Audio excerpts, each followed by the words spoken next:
We will call her Mary, though it's not her real name. At 17, Mary lost her father and was then raised by her aunt, who ran a lodging business, which is where Mary learned to take alcohol. She gradually graduated into an alcoholic. One day, in that state of drunkenness, she was raped and impregnated by a man whose identity remains a mystery. I took alcohol.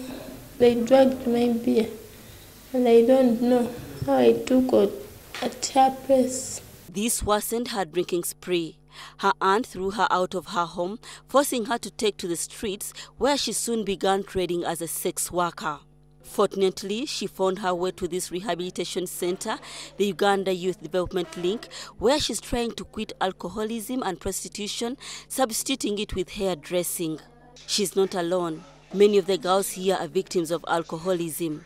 Now, the East African countries under the East African Alcohol Policy Alliance are advocating for the regulation of alcohol consumption and production in countries like Uganda by revising the existing laws guided by the Global Alcohol Policy, which is recommended by the World Health Organization.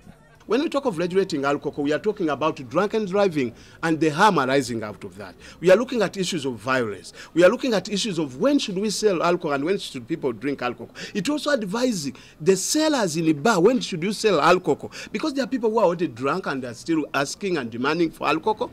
But the strategy also provides areas of treatment and rehabilitation. In East Africa, more than 67% of alcohol is produced in informal sector, making it hard for the regulators. With the laws revised, such cases will be reduced. Alcohol problems are more in rural areas than in urban centers. Of course, in urban centers, we begin to see problems of massive alcohol drinking, but the big problem is more in the rural areas.